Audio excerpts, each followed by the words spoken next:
Ghislaine Maxwell placed on suicide watch. Um, I worked in the prison myself for 3 years, and I placed a lot of people on suicide watch. I can say some people use it to manipulate the system, but even if someone say anything, we have to take it all seriously because you never really know how someone truly is feeling. But I'm gonna be honest with you, this kind of sounds like a ploy because of the timing of the suicide watch.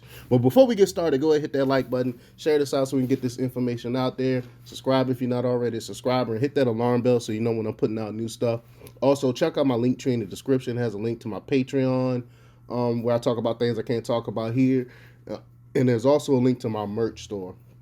All right, let's talk about this news. Excuse me.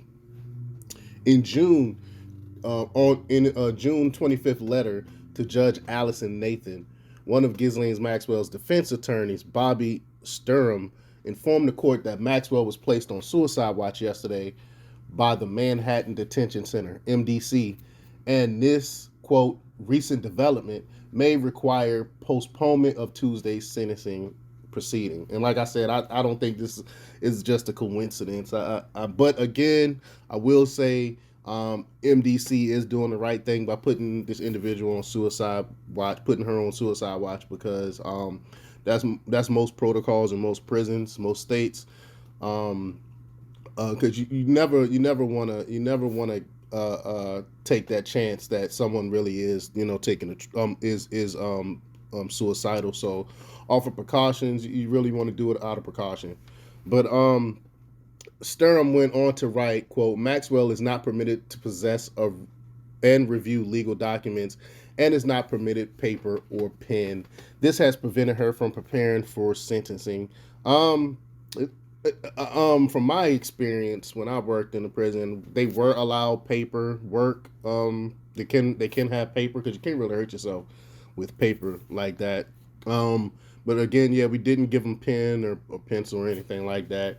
But for when they have a court date coming up, we would give them paper so they can prepare. But the attorney stated that this was done, quote, without having conducted a psychological evaluation and without justification. She went on to say that Miss Maxwell was abruptly removed from general population and returned to solitary confinement, this time without any clothing, toothpaste, soap, legal papers, etc. She was provided a suicide smock and given a few sheets of toilet paper on request. This morning, a psychologist evaluated Miss Maxwell and determined she is not suicidal. Again, I understand protocol. That's what they do. They strip you down, take away everything, and just give you a safety smock when you're on suicide precautions. Um, Stiam wrote she met with Maxwell today and has determined herself that Maxwell is not suicidal.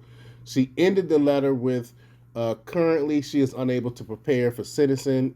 If Miss Maxwell remains on suicide watch, is prohibited from reviewing legal materials prior to sentencing, becomes sleep deprived, and is denied sufficient time to meet with and confer with counsel, we will formally moving on. We will be formally moving on Monday for an adjournment. On June 15th, the defense filed a 36-page memorandum that essentially asked Nathan to go easy on their client. Um, I'm hoping she get the book thrown at her from the despicable stuff that she's done. I really have no empathy for this woman whatsoever. So I hope they do proceed with the sentencing, and I hope they give her the full. I think I seen up to 30 years. I hope they give her the full 30 years from what she done to them kids. But let me know what you think. Leave comments down below. Like, share, and subscribe, and check out democrapublics.com for the latest in news. Until next time, peace.